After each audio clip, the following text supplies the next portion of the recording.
Ladies and gentlemen, a new version of Minecraft has been released. This is Minecraft Bedrock Edition 1.2.13. Yeah, don't ask about 1.2.12. We don't talk about that.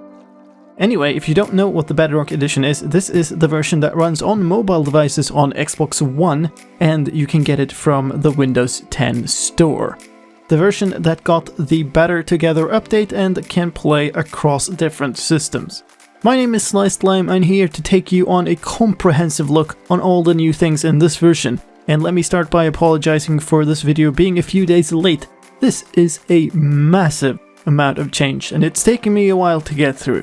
With that said, let's dive right in to one of the exciting new things in this update, the experimental gameplay switch. There's now a toggle inside of the world settings called Use Experimental Gameplay. That will switch on some gameplay that is still being developed, still being tested. It's a little bit like what you can find in a beta of the game or in the Java edition snapshots.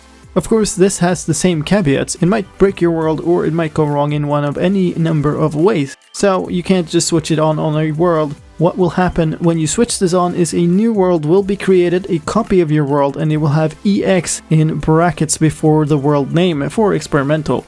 Once you have it on for that world, the feature cannot be disabled again. It will be on, and any progress you make will not go back to the original world, it will stay in the EX world. Anyway, in this version, there's a bunch of new features coming to the update Aquatic that are in the experimental gameplay mode. There are the drowned mobs that you can find in Java edition snapshots, as well a new type of zombie that spawns under the ocean and also that zombies turn into when they drown. There is the Trident weapon, a new thrown underwater enabled weapon that also has 4 new enchantments specifically for the Trident. The channeling enchantment that makes it possible to summon lightning inside of thunderstorms. The loyalty enchantment that returns the Trident to you after it's been thrown. The Riptide enchantment that lunges you forward as you throw the Trident. And finally, there's the Impaling enchantment that adds damage to the weapon. There are new types of wood in this update too. They're called stripped wood. You can strip any wood log by right-clicking with an axe. It will remain the same type of wood, but you will get a different texture on it. Prismarine, Prismarine brick, and dark Prismarine now exists in slab and stair forms, and there's a new swimming animation when you sprint in water. Those were all the experimental gameplay features for Minecraft Bedrock Edition 1.2.13. Now let's move on to some other changes even when experimental gameplay is off. And I want to start with quickly going through a couple of world generation changes. The chunk generation is now prioritized first to the chunks that are closest to your camera. That means that you will no longer have a big gap right in front of you while chunks generate far away from you. That bug is fixed in this version. And also in Mega Taigas you will now be able to find double ferns. This version also contains a staggering amount of fixes to bugs and of changes to gameplay features. Normal gameplay features, that is, not experimental ones. Falling on a slime block while sneaking now inflicts fall damage just like it does in Java edition. Falling on Hay Bales instead reduces fall damage also just like it does in Java edition. Crops couldn't be harvested continuously in the previous version, now they can again. And crops will also pop out of the ground if the light level is 7 or lower. Villager trade items didn't get replenished properly in a previous version, and they will in this one. And the trades will again properly grant XP. Speaking of XP, experience can now be earned from cooking pork chops in a furnace. Player spawn points didn't move properly when obstructed by lava, and they will in this version. It's now also possible to sleep even though there is a skeleton horse nearby. Ice Vendor and the /locate command will now point to the right location of a stronghold, so you won't be fooled to go to the wrong place by an Eye of Ender anymore. Let's talk about fire. Players are no longer set on fire when walking on non-full blocks placed next to a lava source. Protection enchantment no longer makes you immune to fire damage, however, and fire spreading from covered lava has been fixed. Also, exploding creepers and beds in the nether can no longer ignite TNT in worlds that have the TNT explodes setting switched off. Couple of co-op fixes. Local co-op didn't properly save player progress, that is fixed in this version. And the second player in split screen could die even if their game mode was set to creative, that has been fixed in this version. Creative flight speed was too slow until you changed the altitude after entering a world. That is fixed in this version. And also for creative mode, now you can fill a glass bottle from a water source in creative mode. Let's talk about fighting. Bows will now inflict the same amount of damage to players as they do to mobs. And bows used to be able to mine while they were charging. That is no longer possible. When you used an item with durability on another player, but the PvP game rule was disabled, that item would still lose durability. That is fixed in this version. Let's talk about loot. Enchanted apples, so-called notch apples, can once again be found in loot chests. Name tags can once again be found from villager trading and fishing, and diamonds will now appear in the loot chests of jungle temples and strongholds. How about some changes to maps as well? Player faces on maps would turn into arrows when they move far away, and back to player faces when they're close. They're supposed to be the opposite way around. They're now player faces when they are far away, but turn into arrows when you move close. Map items in converted Xbox One edition worlds will now have the proper alignment, and starting maps for older worlds are now zoomed in to level 1/4. Also, maps will no longer show a green marker only for the last map that was placed in an item frame. Stone buttons now have a tool assigned to them. Pickaxes now break stone buttons faster than just smacking them with your hand. Glass panes now align to stairs properly, and the hitbox of soul sand has been adjusted. Also, grass blocks will now turn into dirt if you place a grass path block above them. Leaves no longer cut through blocks when you grow a tree using bone meal. So growing a tree next to a house should now be safe. Also, flowers would disappear after being generated with bone meal, and that is fixed in this version.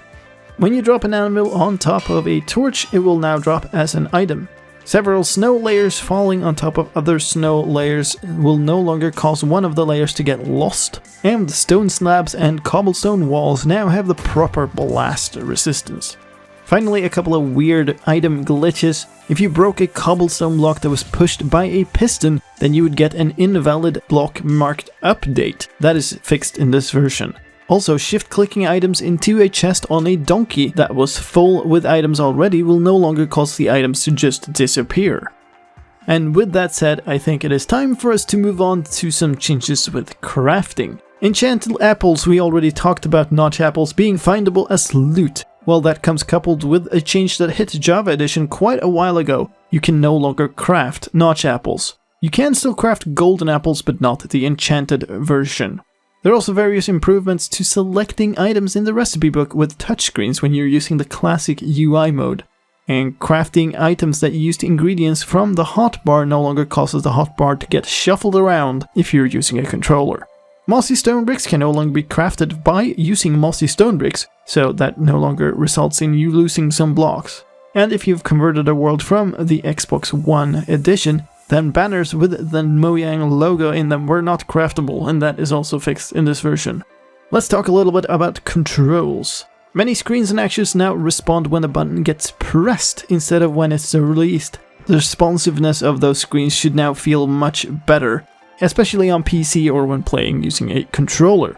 If you activated sneak in one world and quit, then logging into any other world would cause you to spawn in while sneaking in that world, and that has been fixed in this version. When you're placing blocks straight down, there was a bug that caused extra blocks to be placed. That is fixed in this version. And if you pressed place block and the open chat button at once on a controller, then the place block action would get stuck and repeat. That is also fixed. Pick block would replace the currently selected hotbar slot even if other slots were empty. That's also fixed. And the creative hotbar wouldn't always clear when you pressed the X button on a controller, and that is also fixed in this version.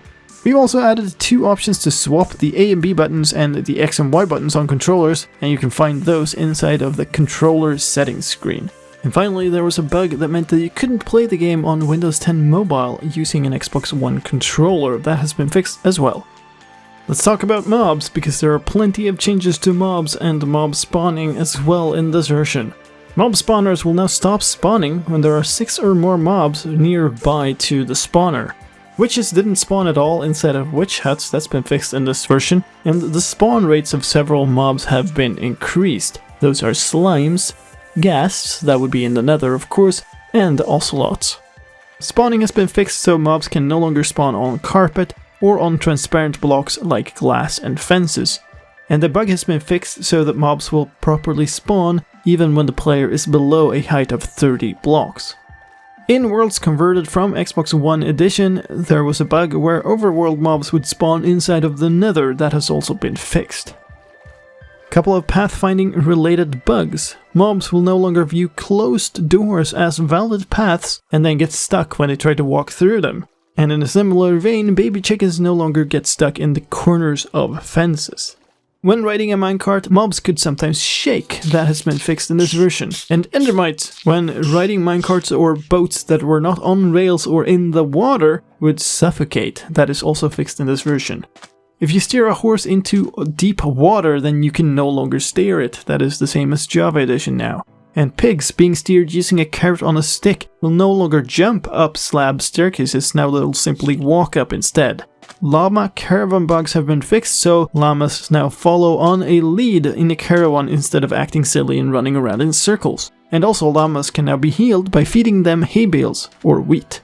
Wolf behavior has changed in relation to llamas as well. They will no longer keep running away from llamas even when they are out of sight.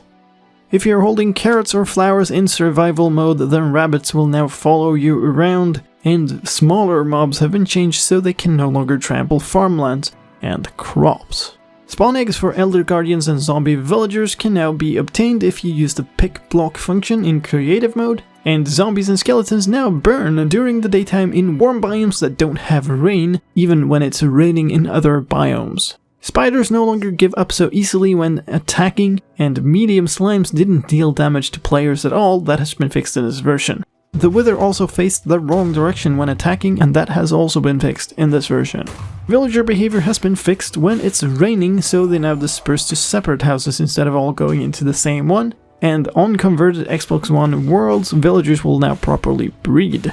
Iron golems will no longer turn hostile towards the player that spawned them, and they no longer spawn at all when mob spawning is disabled. Finally, some fixes for parrots. Parrots will now properly dismount when the player whose shoulder they are riding on dies. And parrots riding on players' shoulders will no longer hinder block placement while sneaking. Finally, parrots will no longer leave player shoulders when boarding a boat. Let's move on to speaking about Redstone, and why not start with an animal related fix since we were just speaking about mobs. Automated chicken cookers using slabs will now function properly in this version. In addition to that, Redstone didn't power horizontally adjacent blocks, that's fixed in this version, and observers no longer visually cut off redstone dust connections. Hoppers and droppers can now only put music discs inside of jukeboxes, not any other objects, and dispensers, droppers and redstone lamps will now properly activate when a redstone dust is placed on top of them. Shulker boxes that have been given a name no longer loses that name when placed with a dispenser, and undyed shulker boxes can no longer be placed inside of other shulker boxes using hoppers and droppers. Using a dispenser, armor can now be equipped onto an armor stand. And TNT ignited by redstone now shows the little hopping animation of TNT being ignited. Minecarts with hoppers and minecarts with TNT will no longer shake when on top of activated rails, and mobs in minecarts no longer activate rails next to them when they try to walk that way. Rails will now take block power into account when attaching to other rails. A piston change, glazed terracotta can no longer be pulled using slime blocks and sticky pistons. And finally, a couple of power related things. Daylight sensors can no longer generate power inside of the nether, and the power output of redstone comparators is no longer lost when you convert a world from the Xbox One edition. This version also contains a number of exploit fixes. I want to go through them real quick here. You can no longer attack other players with bows despite the friendly fire option being off. Minecarts with hoppers can no longer be used to duplicate items. You can no longer duplicate items using item frames and hoppers. Items held by players who were killed by thorns armor will no longer be duplicated. Rails can no longer be duplicated by pulling them with two pistons simultaneously. Cauldrons, furnaces, banners, beacons, jukeboxes, and daylight sensors broken with silk touch no longer drop 2 of the item. Breaking an ender chest with silk touch no longer drops extra obsidian. Switching between 2 separate bows while aiming will no longer transfer the item durability between them. And killing an animal attached to a fence with a lead no longer duplicates the lead. Finally, players can no longer attack through walls in third-person perspective. That brings us to a whole boatload of user interface fixes. There are now menu screen transitions in the game. You can toggle these on or off in the settings, but they smooth out the transition between different screens. Several improvements have also been done to navigation of the menus while using a controller to play the game. In the skin picker, skin packs that you own will now appear at the top of the list, and the player model no longer appears in front of the Choose a New Skin button. On the achievement screen, that will now show the most recent status without having to close and reopen the game. Some items have moved around in the inventory tabs. Buckets, water buckets, lava buckets, and milk have been moved into the items inventory tab. There were incorrect items appearing in the creative inventory when you searched, that's also been fixed, and sea lanterns now appear in the proper category when you search the inventory. Some world settings fixes. Disabling the option visible to LAN players for one world no longer causes it to get disabled for all of your worlds. Imported worlds no longer automatically launch directly on iOS, and you couldn't edit a world name if it had more than 24 characters in that name. That is fixed in this version. If you cancelled the checking download prompt, then you now get properly taken back to the world's settings screen as well. Immediately when you save and exit a world, you will now see the appropriate world save size that used to take a while before, and the number of worlds in the Worlds tab is no longer overlapped by the world icon. Deleting a world with a colored name no longer gets you extra colored text in the confirmation prompt, and if you import a world, you no longer get double notifications. While you are exporting a world, there is now a warning that appears to tell you that closing the game at this point is a really bad idea.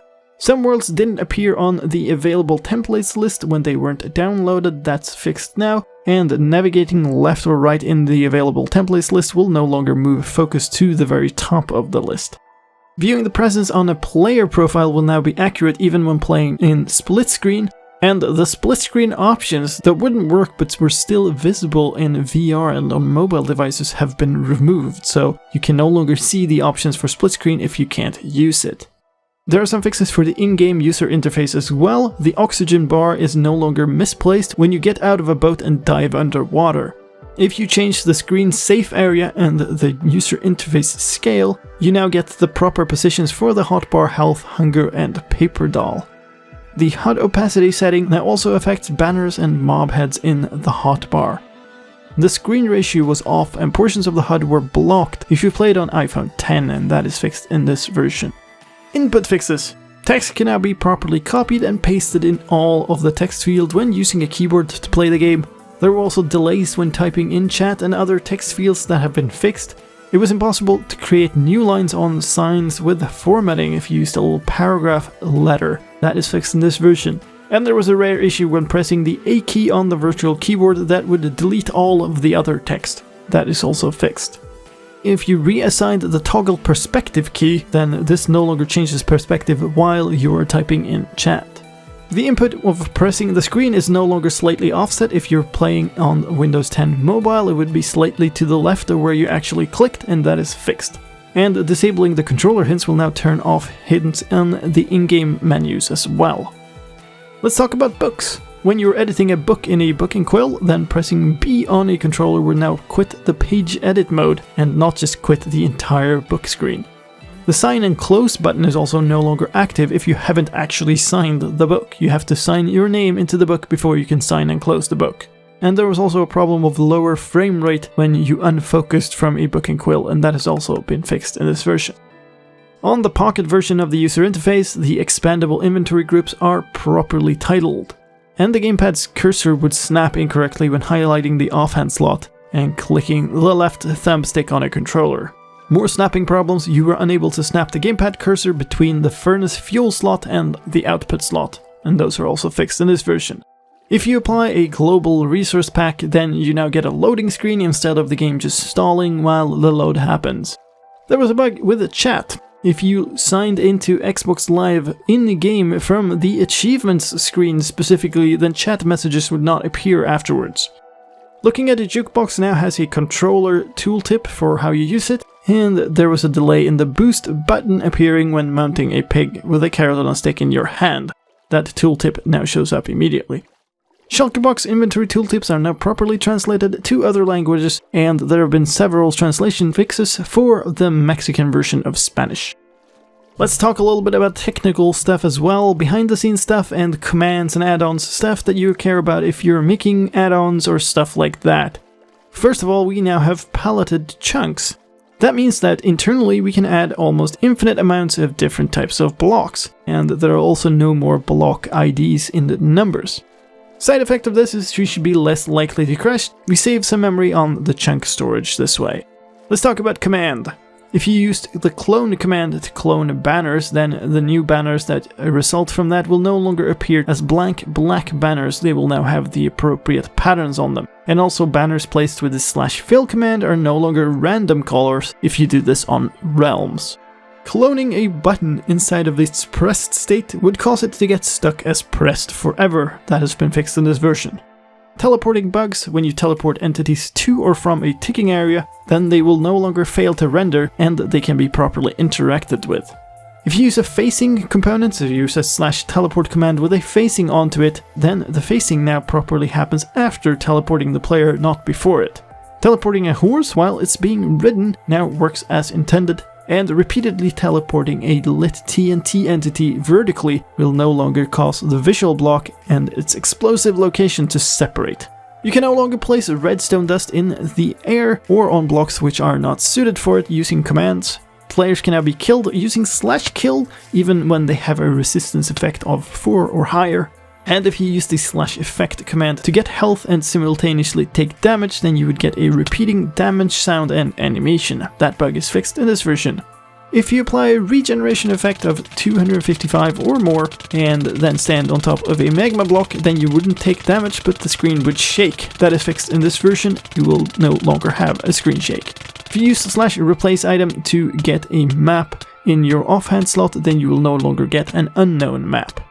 If you use a /give command inside of a chain command blocks, then the items will now be received immediately and correctly.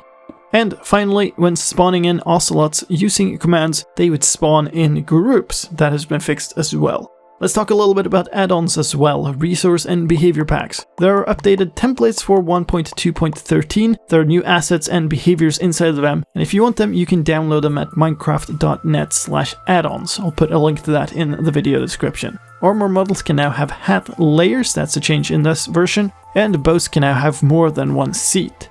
Resource pack can now affect the look of the gamepad cursor.